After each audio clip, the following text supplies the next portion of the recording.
오늘 우리에게 주시는 하나님의 말씀을 합독해 올리도록 하겠습니다. 오늘 우리에게 주시는 하나님의 말씀은 마태복음 24장 15절부터 28절까지 말씀을 합독해 올리겠습니다. 그러므로 너희가 선지자 다니엘이 말한 바 멸망에 가지한 것이 거룩한 곳에 선 것을 보거든 읽는 자는 깨달을진저 그때 유대에 있는 자들은 산으로 도망할지어다. 지붕에 있는 자는 집안에 있는 물건을 가지러 내려가지 말며 밭에 있는 자는 겉옷을 가지러 뒤로 돌이키지 말지어다. 그날에는 아이 뵌 자들과 젖 먹이는 자들에게 화가 있으리로다. 너희가 도망하는 일이 겨울에나 안식일에 되지 않도록 기도하라. 이는 그때에 큰 환난이 있겠음이라. 창세로부터 지금까지 이런 환난이 없었고 후에도 없으리라. 그 날들을 감하지 아니하면 모든 육체가 구원을 얻지 못할 것이나 그러나 택하신 자들을 위하여 그 날들을 감하시리라. 그때 사람들이 너희에게 말하되 보라 그리스도가 여기 있다 혹은 저기 있다 해도 믿지 말라. 거짓 그리스도들과 거짓 선지자들이 일어나 큰 표적과 기사를 보여 할 수만 있으면 택하신 자들을 미혹하리라. 보라 내가 너희에게 미리 말하노라. 그러면 사람들이 너희에게 말하되 보라 그리스도가 광야에 있다 하여도 나가지 말고 보라 걸방에 있다 하여도 믿지 말라. 번개가 동편에서 나서 서편까지 번쩍임같이 인자의 임함도 그러하리라. 죽음이 있는 곳에는 독수리들이 모일 것이니라. 아멘. 산으로 도망하라 라는 제목을 통해서 하나님의 교훈을 함께 나누길 원합니다.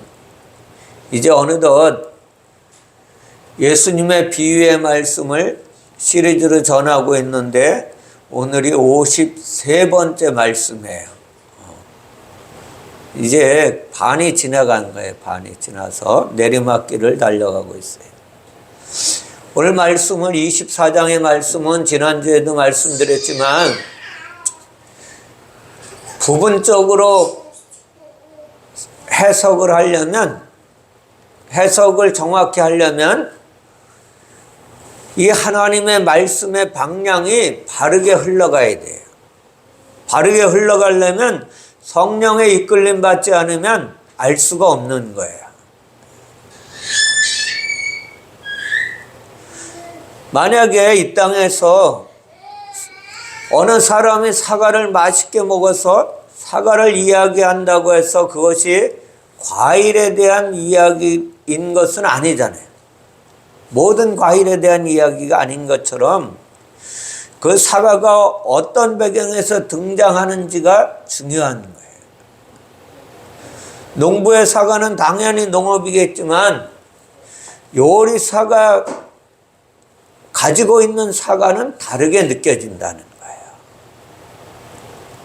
요리사의 사과는 영양분이나 조리 방법으로 등장하기도 합니다. 화가가 바라보는 사과의 색깔은 또 다르게 느껴질 거예요. 그들이 바라보는 것은 색깔을 그리고 모양이 얼마나 아름답게 보이느냐가 중요하게 느껴질 것입니다.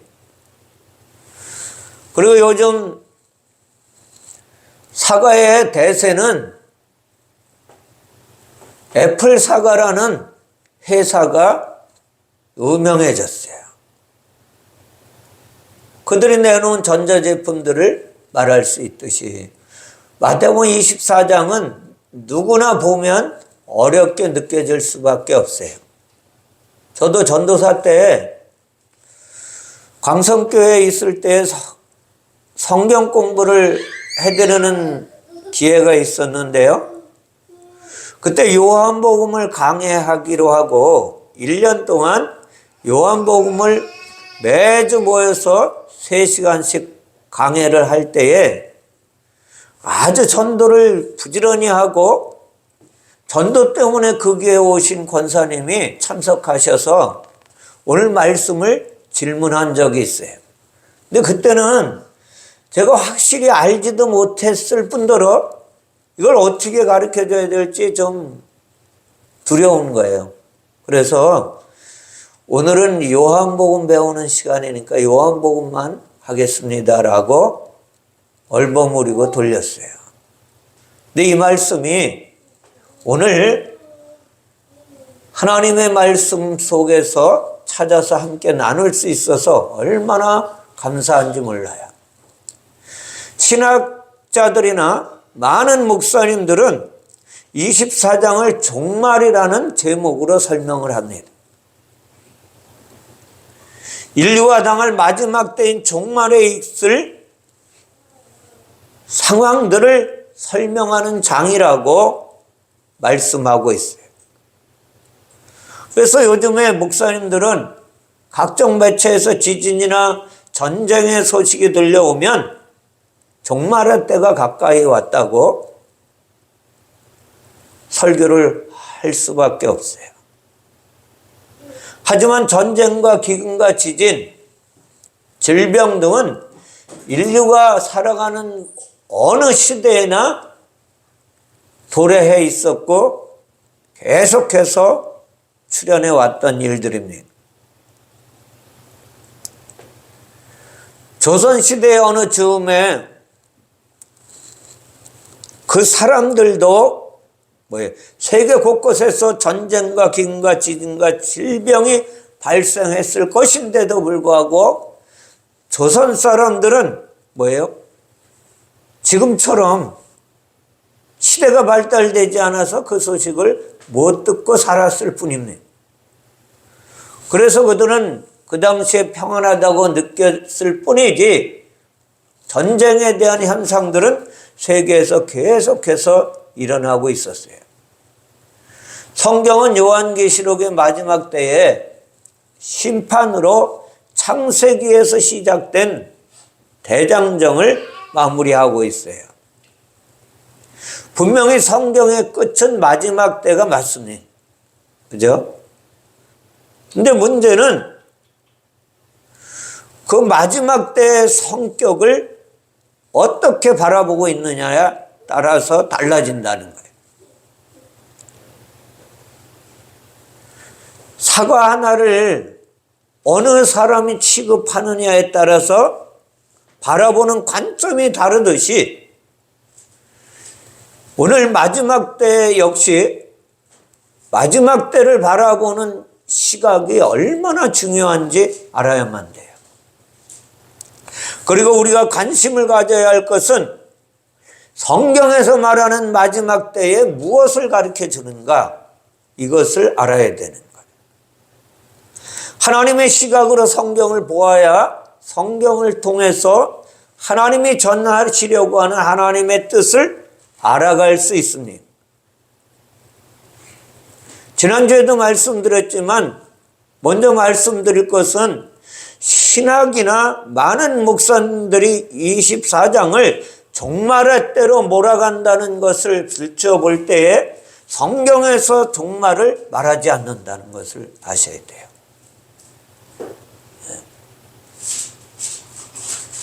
종말이라는 단어는 신학자들이 만들어낸 거예요. 이 단어의 성격도 보면 마지막 때입니다. 왜 신학은 우주적 종말을 말하고 있느냐 하면 창세기 1장에 우주 만물 창조를 말씀대로 읽었기 때문에 그렇게 볼 수밖에 없는 거예요.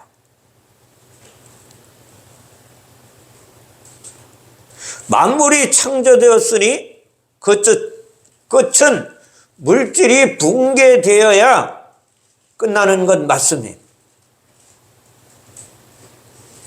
그러나 마지막 때에는 종말을 포함한 것보다 더 광범위한 의미를 성경에서 다루고 있다는 사실을 알아야지만 돼요. 성경의 마지막 때는 크게 세 가지로 정리해 볼 수가 있습니다. 첫 번째는 하나님의 마지막 때가 언제냐, 이것입니다. 하나님께서 하시고자 계획한 일이 끝나는 마지막 때입니다. 이것이 가장 중요한 하나님의 교훈이에요. 구약 성경에는 많은 예언들이 기록되어 있습니다. 미래를 예언한 것입니다. 그 중에 하나가 마지막 때가 있을 것이라는 예언입니다. 성경은 이 마지막 때를 주의 날, 여호와의 날, 그날, 또 끝날 등등으로 묘사하고 있습니다. 또 심판의 날이라고도 이야기하고 있어요. 그 심판은 무섭고 두려울 것이라고 말씀하고 있습니다. 태양의 빛을 잃고 달의 색이 핏빛이 될 것이라고 말씀하고 있습니다. 대표적인 말씀 가운데 다니엘서와 요엘서가 마지막 때를 이야기하고 있습니다. 마태복음은 그 마지막 때를 받아서 요한계시록으로 넘겨버리고 맙니다. 마지막 때에 대한 계보가 무엇인지 우리는 알아야 돼요.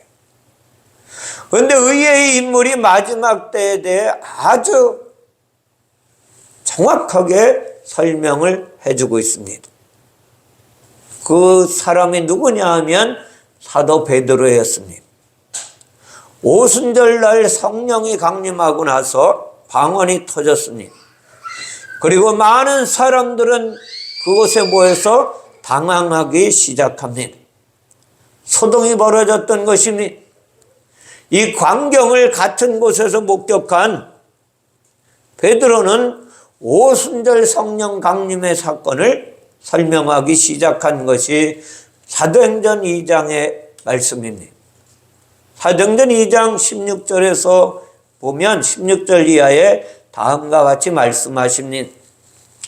이는 곧 선지자 요엘을 통하여 말씀하신 것이니 일렀으되 하나님의 말씀하시기를 말세에 내가 내 영을 모든 육체에게 부어주리니 너희의 자녀들은 예언할 것이요 너희의 젊은이들은 환상을 보고 너희의 늙은이들은 꿈을 꾸리라. 그때에 내가 내 영을 내 남종과 여종들에게 부어주리니 그들이 예언할 것이요 또 내가 이로 하늘에서는 기사를 아래로 땅에서는 징조를 베풀리니 곧 피와 불과 연기로다. 주의 크고 영화로운 날이 이르기 전에 해가 변하여 어두워지고 달이 변하여 피가 되리라. 아멘. 오순절날 성령의 충만함을 덧입고 많은 사람들이 방언으로 기도할 때에 수많은 사람들이 그때 모여서 웅성거리기 시작을 했을 때에 베드로는 오늘 우리 앞에 너희 앞에 일어나는 일들은 하나님이 요엘 선지자를 통해 예언하신 일들을 이제 이루신 것이다 라고 말씀하셨어요. 다시 말씀드리면 성령 강림을 요엘 선지자가 예언한 말세 즉 마지막 때에 연결시키고 있다는 거예요. 하나님의 영이 많은 사람들에게 부어지는 날이 마지막 때라는 것입니다. 이 기적이자 징조는 피와 불과 연기라고 말씀하고 있어요. 또한 해가 빛을 잃고 달이 핏빛으로 변하게 된다는 것을 이야기하고 있습니다. 피와 불과 연기, 이것이 무엇을 가르쳐주고 있느냐는 것입니다. 오늘 피, 불, 연기, 어둠, 핏빛을 모두 오순절 성령 강림으로 연결되고 있다는 것을 아셔야 돼요. 우주적인 종말이 아니라 이미 2000년 전에 일어났던 오순절에 일어났던 일을 마지막 때라고 말씀하고 있어요. 그러므로 적어도 하나님의 말씀 속에서 마지막 때를 보면 이미 일어난 일이에요. 마지막 때는 이미 일어났다는 것입니다. 그러면도 신학은 그리고 많은 목회자들은 이 말씀의 방향을 잘못 설정하다 보니까 마지막 때가 아직 오지 않았다고 미래에 일어나는 일들로 설명하고 있습니다. 이것은 마지막 때에 일어나는 피와 불과 연기가 무엇인지를 모르고 하는 이야기입니다. 해와 달은 무엇으로 보는 거예요? 우주적인 일들로 보는 거예요.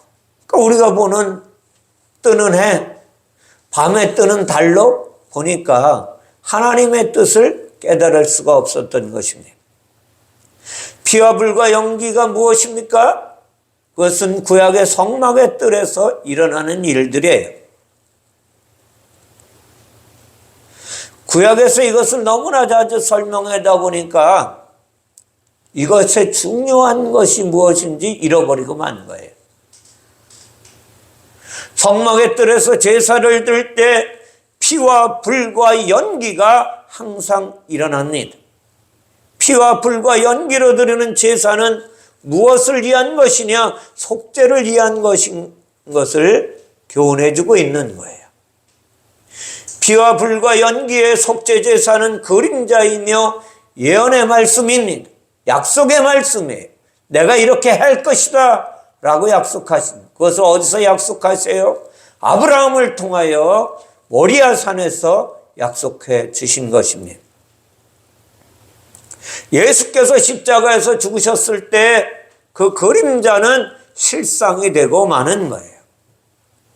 예언은 성취되었으니 창세기 1장 16절에 큰 두 광명체가 등장하기도 합니다.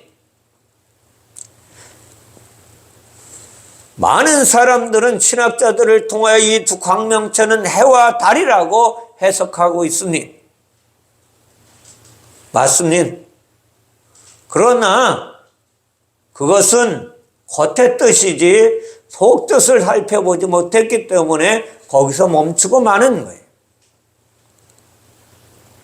신학이 해석한 해와 달의 두 큰 광명체는 하나님을 설명해 주고 있는 이 땅에 내려오시는 예수 그리스도가 누구인지를 가르쳐 주고 계신 거예요.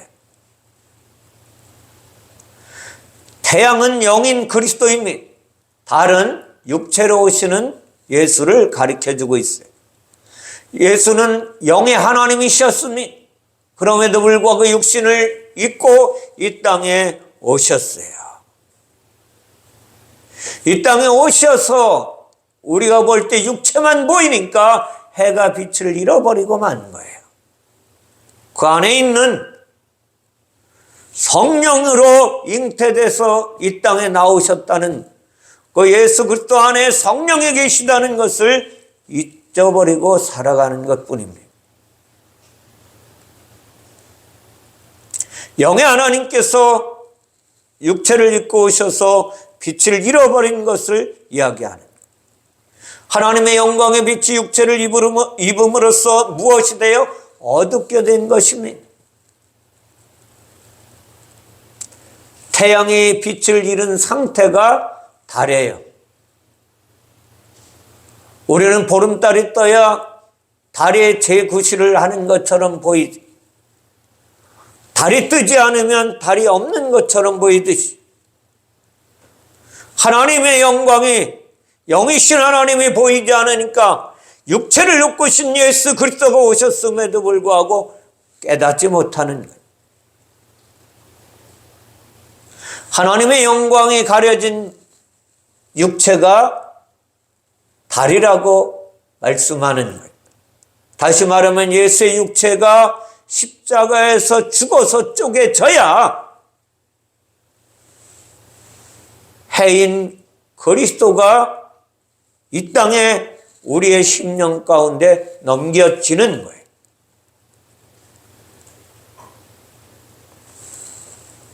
피와 불과 연기의 다른 표현이 해와 달을 가르쳐주고 있는 것입니다. 예수께서 죽으시고 그리스도로 부활하심으로 성령이 우리의 심령 가운데 넘겨지는 거예요. 이것이 하나님께서 구약 성경을 통해서 예언하신 것들이고 그것이 드디어 오순절에 완성되어 마지막 때를 완성시키신 것입니다. 그러므로 성경이 말하는 마지막 때의 첫 번째는 오순절 성령 강림의 때입니다. 마지막 때의 두 번째 해석은 개인에 관한 것이라는 거예요. 지금 이 시대에 살아감에도 불구하고 교회 다니면서도 성령을 받지 못한 자들이 너무나 많잖아요.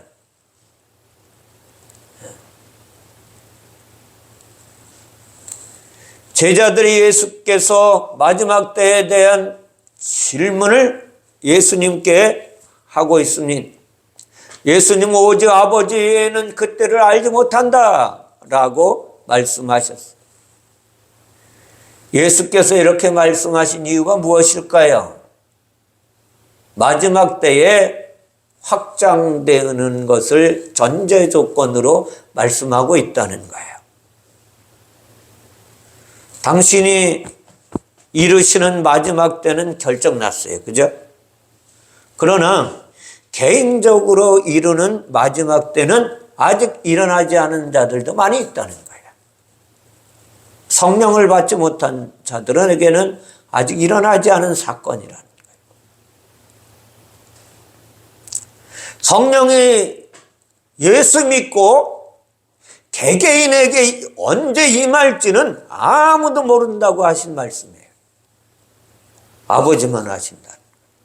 왜? 영이 와야 아는 거니까.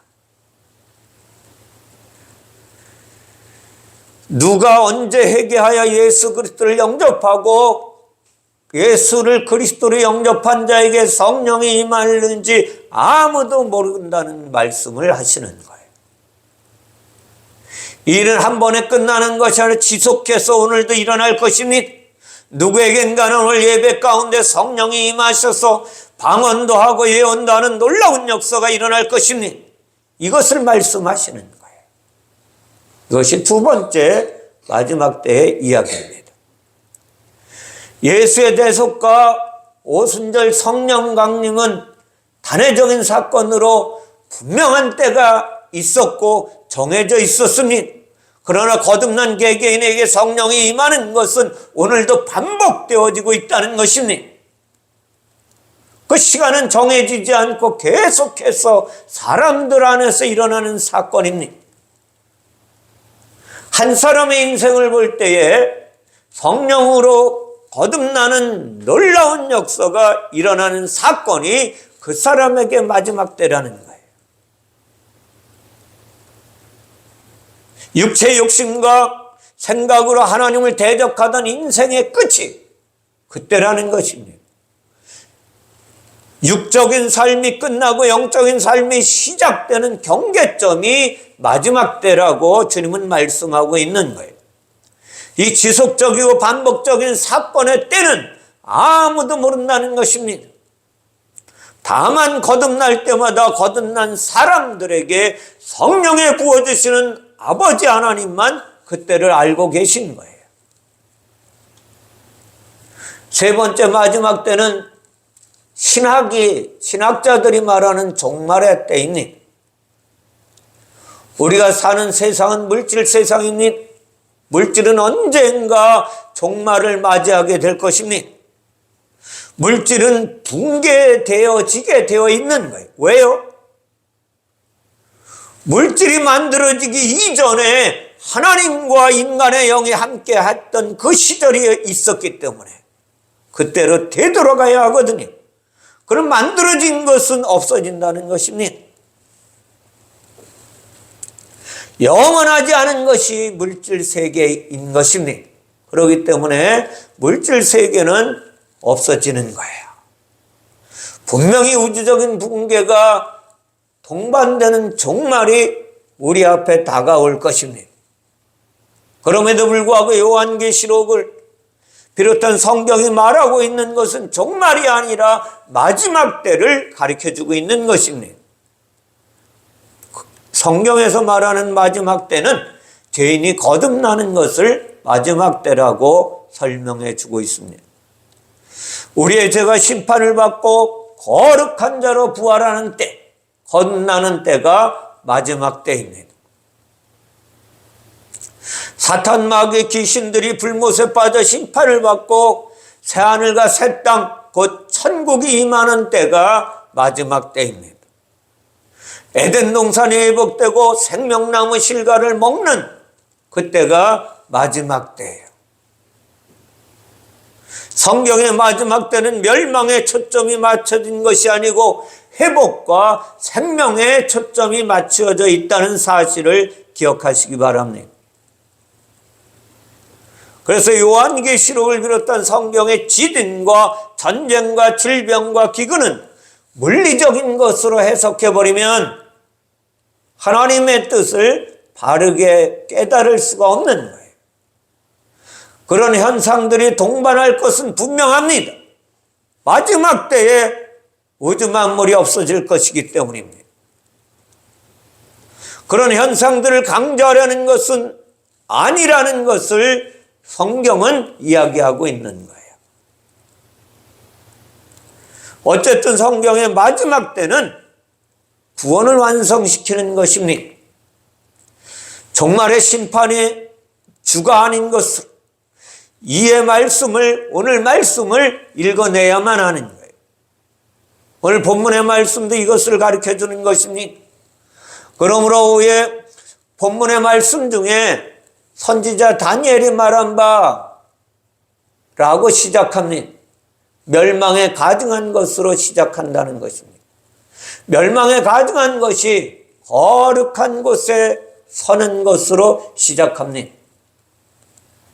이 문장을 정말 하나님의 뜻을 이해하려면 저것도 두 개의 표가 무엇인지를 알아야만 돼요.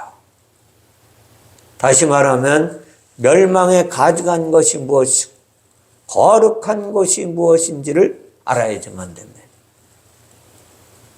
이것을 잃어버리고 이것을 놓쳐버리면 다 놓쳐버리고 마는 거예요. 사랑하는 성도 여러분, 멸망에 가증한 것이 거룩한 곳에 서는 것을 세상 멸망으로 읽어버리면 3차 대전을 이야기할 수밖에 없어요. 그리고 세계 단일 정부나 세계 통합 정부의 통치자가 된 적그리스도가 등장할 수밖에 없는 것입니다. 그래서 요한계시록은 전쟁과 멸망과 우주적인 물질 붕괴로 얼룩져 있게 된 것입니다. 그건 문자적인 것으로만 이해하면 하나님의 뜻을 바르게 알고 살 수 없는 것입니다. 멸망에 가증한 것이 거룩한 곳에 사는 것은 복음과, 다시 말하면 율법과 복음으로 읽어야 된다는 거예요. 율법과 복음으로 읽으면 놀라운 하나님의 은혜가 저 여러분에게 임하게 될 것입니다. 다시 말씀드리면 구원의 대상은 저와 여러분입니다. 구원을 주시는 분은 하나님이세요. 사랑하는 성도 여러분, 오늘 이 말씀의 뜻을 잘 알았으면 좋겠어요. 잠언서 26장 25절에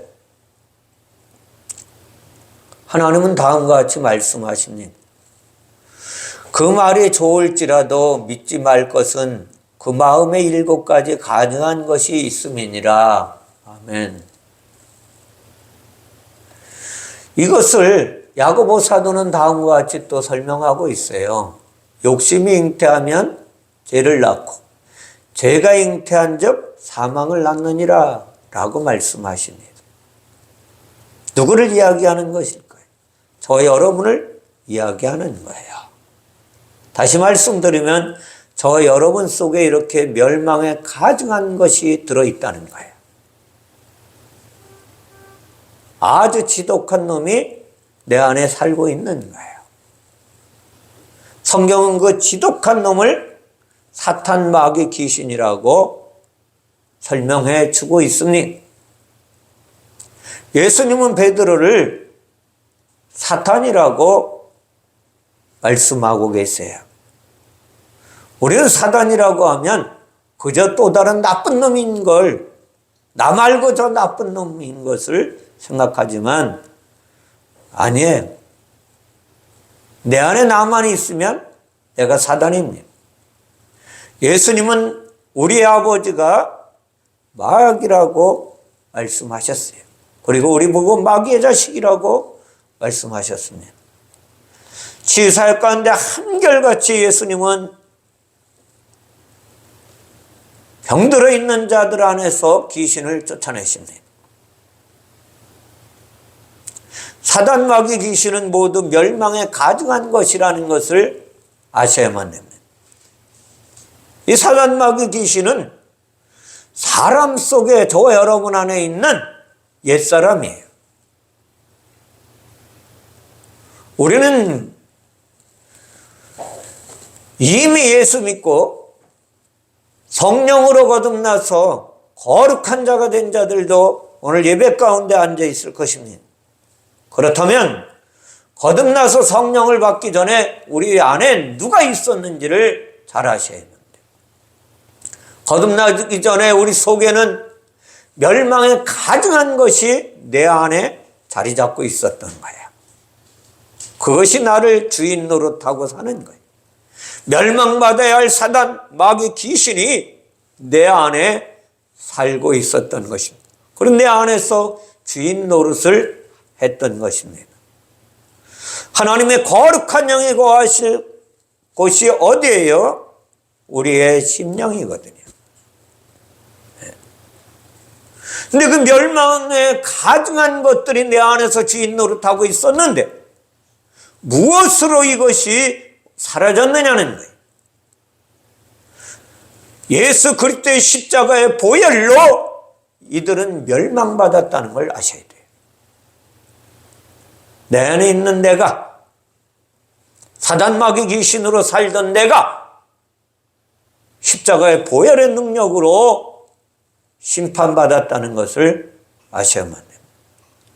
왜냐하면 우리는 하나님의 거룩한 영이 거하실 하나님의 성전인 것이기 때문입니다.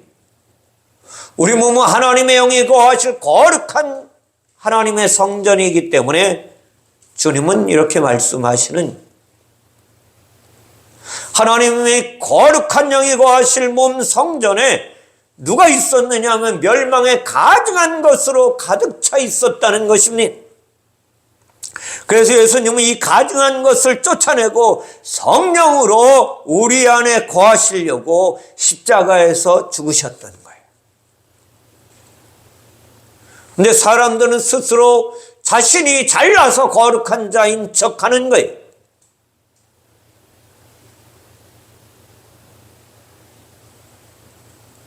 거듭나지 않은 사람들도 스스로 거룩한 자라고 말합니다. 사단의 일꾼들도 자신을 강명한 천사라고 주장하기도 합니다. 한 예를 들어 말씀드리면, 제가 오래전에 병원 전도 다닐 때 그만 우리 교회 집사님이 있었는데 너무나 열심히 신앙생활을 했어요. 근데 이분이 자기가 어릴 때 고생하고 있을 때에 옆집에 애기 없는 두 부부가 자기를 그렇게 이뻐해주고 거둬줬다는 거예요. 근데 나중에 그분이 우리 교회 그 집사님이 다닐 때에 그렇게 존경하고 좋아했던 그 아저씨가 암이 걸려버린 거예요. 그 병원에 누워있게 돼서 복음을 전해달라고 해서 몇 번 갔어요. 몇 번 갔는데 그분이 이렇게 말씀하신, 목사님, 저처럼 바르게 산 사람이 있으면 나와보라 그래요. 내가 무슨 죄가 있어서 이렇게 병이 들었는지 이해가 안 간다고.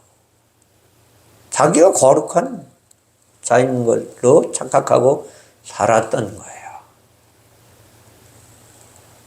사랑하는 성도 여러분, 우리 몸은 거룩하신 하나님의 영이 거해야 할 곳인데 거듭나지 않은 가증한 것이 자리 잡고 있었던 것입니다. 이것을 깨닫는 사람만이 거듭날 수 있는 거예요. 자신이 거룩한 자라고 생각하는 사람은 성령께 그 자리를 양보할 수가 없는 것입니다. 내어드릴 수가 없는 거예요. 자기가 차지하고 있습니까?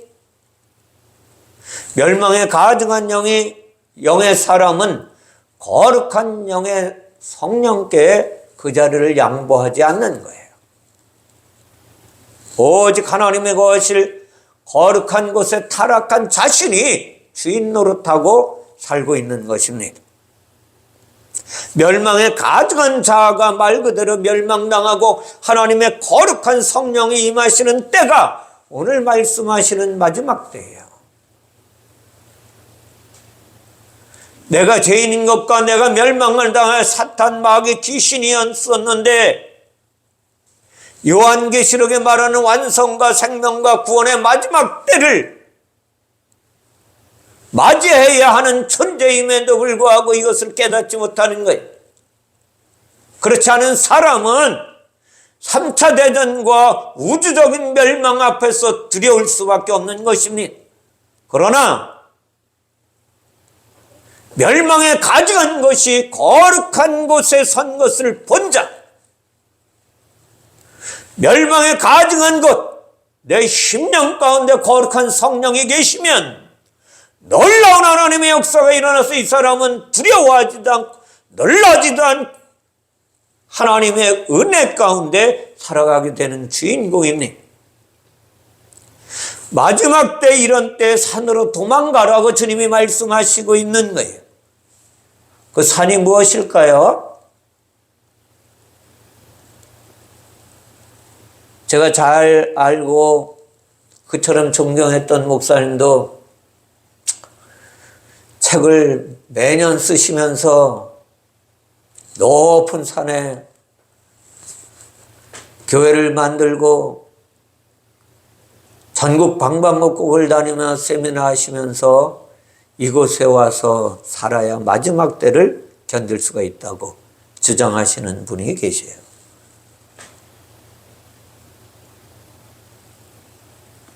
사랑하는 성도 여러분, 산으로 도망하라는 것은 우리가 보는 그런 산으로 도망하라는 것이 아니에요. 여기서 말하는 산은 예수님이 십자가에서 죽으신 산입니다. 그리고 성령으로 우리에게 임하시는 산이에요.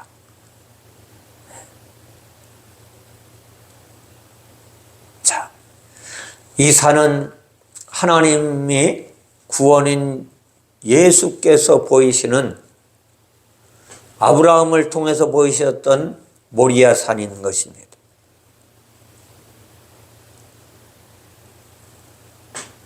하나님의 성산으로 도망해야 마지막 때에 구원이 완성되는 거예요. 다시 말하면 성령의 충만함을 덧입어야 되는 것입니다. 지붕에 있는 자들은 집 안으로 내려가지 말라고 말씀하십니다. 지붕에 있는 것이 지붕이 무엇이냐? 베드로가 사도행전에 보면 지붕 위에서 영안이 열려서 하나님의 뜻을 발견합니다.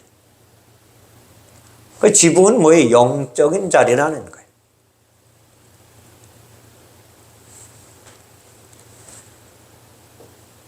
오순절을 기다리던 제자들이 기도에 전념하던 다락방이 지붕이에요. 지붕은 다니엘이 기도하던 3층 방이 지붕이에요. 바울이 올라갔던 3층이 영의 자리인 것입니다. 지붕은 지성소이고 골방이고 성경에서 말하는 골방이고 성막의 뜰에서 시작돼서 성소를 지나 지성소로 들어가는 것이 산으로 도망가는 거예요. 지성소에 들어가면 더 이상 아래로 내려가면 안 된다는 것입니다. 영적인 사람이 되었다면 이제 더 이상 육적인 삶을 살아가지 말라고 주님은 우리에게 교훈해 주시는 거예요. 두 사람은 영과 육을 가르쳐 주고 있습니다. 마지막 때 영과 육이 나눠질 것입니다. 알곡과 가라지가 나눠질 것입니다. 이것이 휴거입니다. 육체에 결박당했던 영이 육으로부터 분리되어 자유롭게 될 것입니다. 그리스도의 할례가 휴거이고 자유입니다. 아이벤 자들은 거듭날 준비가 된 자들이며 젖먹이는 자는 성령의 양육을 받아야 할 자들입니다.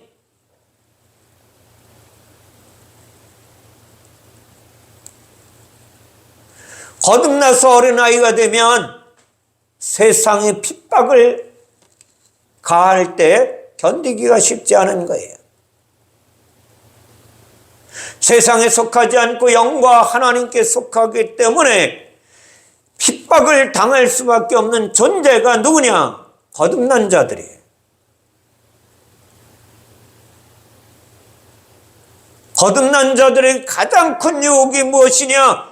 그리스도가 다른 곳에 있다고 말하는 유혹입니다.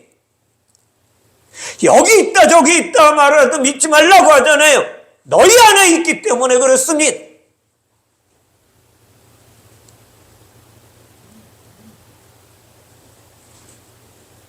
그리스도가 아닌 다른 영으로 태어난 자들을 유혹하고 있는 거예요. 고린도후서 11장 4절에서 사도 바울은 고린도 교회를 향하여 이 말씀을 다음과 같이 이야기하세요. 만일 누가 가서 우리가 전파하지 아니한 다른 예수를 전파하거나 혹은 너희가 받지 아니한 다른 영을 받게 하거나 혹은 너희가 받지 아니한 다른 복음을 받게 할 때에는 너희가 잘 용납하는구나. 다른 예수, 다른 영, 다른 복음으로 유혹한다는 것입니다. 진리를 말씀드리면 교회를 열심히 다니는데 교회 안에서 만난 집사님이나 장로님들이 세상의 것을 빗대어서 유혹하는 거예요. 유혹한다면 이것입니다. 죽음이 있는 곳에 독소리가 있다고 말씀하십니다. 자아가 죽은 사람에게는 독수리 날개침같이 성령이 임하시게 되는 것입니다. 자아가 죽지 않으면 독수리와 같은 성령이 오지 않습니다. 왜 이렇게 다른 이야기가 나올까요? 똑같은 말씀을 가지고 마지막 때를 구원으로 볼 것인지 세상 멸망으로 볼 것인지가 결정되어야 합니다. 근데 마지막 때는 구원의 완성으로 성경은 우리에게 교훈해 주고 있는 것입니다. 창세기의 창조를 물질 창조로 볼 것인지 하나님의 구원 계획으로 볼 것인지가 결정나는 것입니다. 성경을 예수와 그리스도로 읽을 것인지 구약의 모든 이야기를 그저 이스라엘의 역사로 볼 것인지 여기에 대한 차이점일 것입니다. 창세기 22장 2절에 보면 여호와께서 이르시되 네 아들 내 사랑하는 독자 이삭을 데리고 모리아 산으로 가서 내가 내게 일러준 한 산 거기서 그를 번제로 드리라고 하나님은 아브라함에게 말씀하셨어요. 그뿐만 아니라 시편 기자는 다음과 같이 이것을 설명하는 내가 산을 향하여 눈을 들리라. 나의 도움이 어디서 올꼬 나의 도움은 천지를 지으신 여호와께로다. 아멘. 왜 산으로 도망가야 하는지를 말씀하고 있는 거예요. 사는 거룩한 곳을 이야기하는 것입니다. 마태복음 5장 1절에도 예수님께서 무리를 보시고 산에 올라가 앉으시니 제자들이 그 앞에 나왔다고 말씀하십니다. 산에 올라가 앉으시니 이게 무슨 뜻이냐? 영적인 자리에 올라가시니 예수님을 따라가는 제자들만 나오는 거예요. 누구를 보고 산에 올라가 앉으셨어요? 무리를 보고, 방황하는 존재들을 보고, 망해가는 존재들을 보고, 사망의 길로 가는 존재들을 보고 예수님은 영적인 자리에 앉으신 것입니다. 수없이 예수님은 산으로 가셨다고 복음서에 말씀하세요. 마태복음 26장 30절에도 그들이 찬미하고 감람산으로 나아가니라 그렇게 말씀합니다. 요한복음 8장에도 예수는 감람산으로 가시니라 그래. 예수님 혼자 가실 때도 있어요.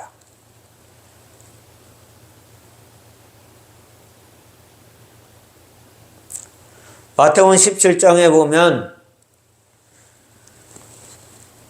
엿새 후에 예수께서 베드로와 야고보와 그 형제 요한을 데리고 따라 높은 산에 올라가셨더니 그때에 5절 말씀에 말할 때에 호련히 빛난 구름이 그들을 덮으며 구름 속에서 소리가 나서 이르시되 이는 내 사랑하는 아들이요 내 기뻐하는 자니 너희는 그의 말을 들으라 하시는지라. 말할 때 누가 말할 때예요? 모세와 엘리야와 예수님이 말하는 것을 환상을 열어서 그들에게 보여주실 그때에. 왜 산으로 가야 합니까? 왜 산으로 도망가라고 주님이 말씀하시는 거예요? 저와 여러분들이 거듭났으면 성령의 삶을 살라는 것입니다. 성령의 이끌림 받아 살아야 한다고 말씀하시는 거예요.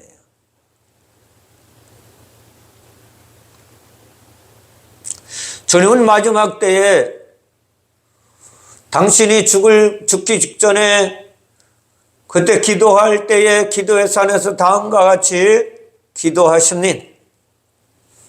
내가 그들과 함께 있을 때에 내게 주신 아버지의 이름으로 그들을 보존하고 지키었나이다. 그 중에 하나도 멸망하지 않고 다만 멸망의 자식뿐이오니 이는 성경을 응하게 함이니이다. 지금 내가 아버지께로 가오니 내가 세상에 이 말을 하옵는 것은 그들로 내 기쁨을 그들 안에 충만히 가지게 하려 함이니이다. 아멘. 예수님의 마지막 소망이 뭐예요? 멸망에 가증한 것이 거룩한 자리에 선 것을 보거든 너희는 산으로 도망가라는 거예요. 어떻게 왜 도망가라고 하느냐? 하나님의 기쁨이 우리 안에 충만하게 되기를 소원하시면서 말씀하시는 거예요. 많은 사람들은 이야기합니다. 하나님 나라에 가는 것이 축복이라고. 그러나 하나님의 소원은 요한복음 17장 15절에 다음과 같이 이야기하셨어요. 내가 이렇게 기도하는 것은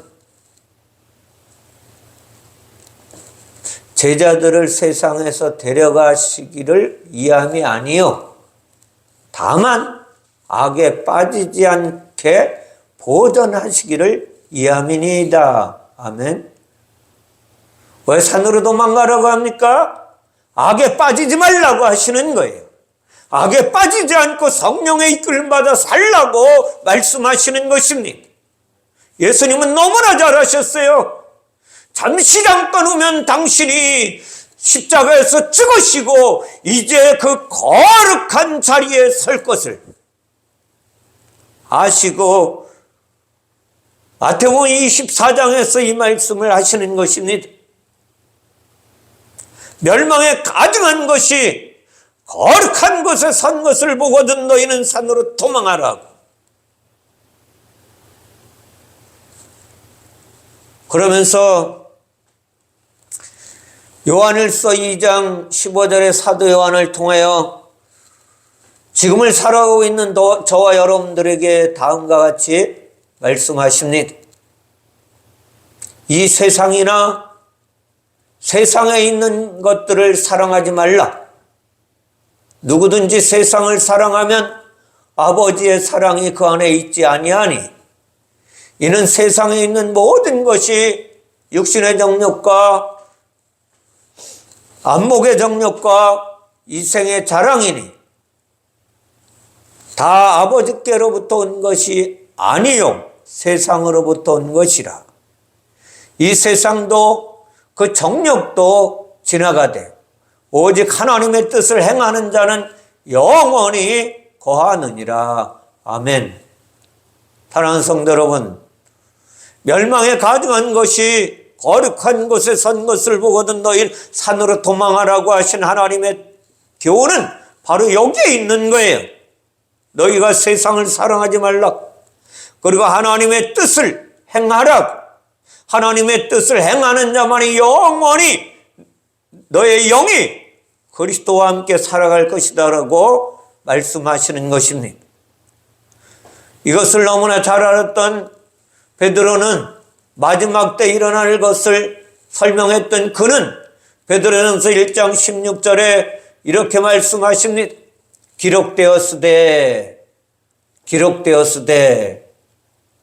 내가 거룩하니 너희도 거룩할지어다 하셨느니라. 아멘. 왜 멸망에 가증한 것이 거룩한 곳에 선 것을 보는 자는 산으로 도망하라고 말씀하셨는지를 우리는 잘 알죠. 한국교회는 이것이 교회 안에서 성도들에게 펼쳐져야 함에도 불구하고 그렇게 하지 않은 거예요. 하나님의 뜻이 우리 안에 펼쳐지기를 위해서 기도해야 하는 것입니다. 이것을 위하여 싸워야 하는 것입니다. 이것을 위하여 피 흘리기까지 싸우라고 주님은 말씀하시는 거예요. 그러면 우리 안에 놀라운 역사가 일어난다는 것입니다. 거룩한 하나님의 사람으로 하나님의 기쁨이 내 기쁨 되며 하나님의 능력이 내 능력 되어서 내가 말하는 모든 말에 능력으로 나타나는 것입니다. 그리하면 놀라운 하나님의 역사가 하나님의 축복이 저와 여러분의 삶 가운데 이루어지게 될 것입니다. 올해를 시작하는 2월 달에 하나님께서 이 말씀을 하셨습니다. 왜 우리에게 이런 말씀을 주시는지를 잘 아셔야 돼요. 이제는 더 이상 세상의 것을 사랑하지 말아야 합니다. 세상의 것을 욕심내지 말아야 하는 것입니다. 그러면 세상적으로 총칼 들고 싸울 수밖에 없는 거예요. 그것을 욕심내면. 그러나 우리는 무엇을 바라보아야 예수 그리스도를 바라보라고 주님은 말씀하십니다. 너의 마음에 이 마음을 품으라. 곧 그리스도 예수의 마음이니. 오늘 주님께서는 거룩한 곳에 선 것을 멸망에 가증한 것이 옛사람이 죽고 새사람이 되면 성령의 이끌림 받아 살아야 한다고 오늘 우리에게 교훈해 주고 있는 것입니다. 그러면 우리 안에 어둠의 권세가 떠나갈 것입니다. 하나님의 놀라우신 은혜가 임하게 될 것입니다. 그리하면 예수 그리스도 안에서 참만족을 누리며 살아가게 될 것입니다. 이러한 삶이 되시기를 주님의 이름으로 축원을 드립니다. 기도하겠습니다. 사랑의 하나님 감사합니다.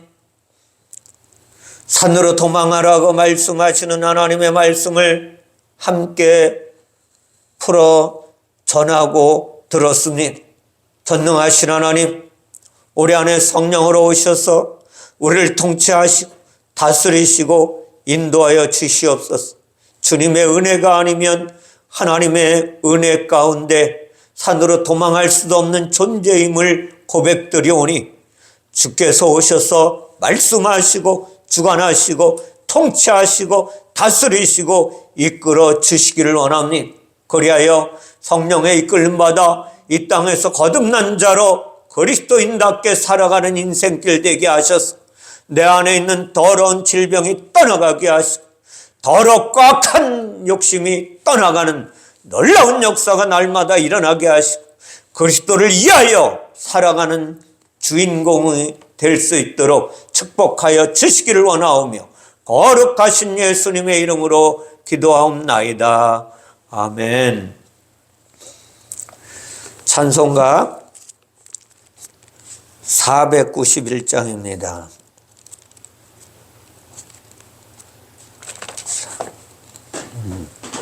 이걸 꺼야 되는구나.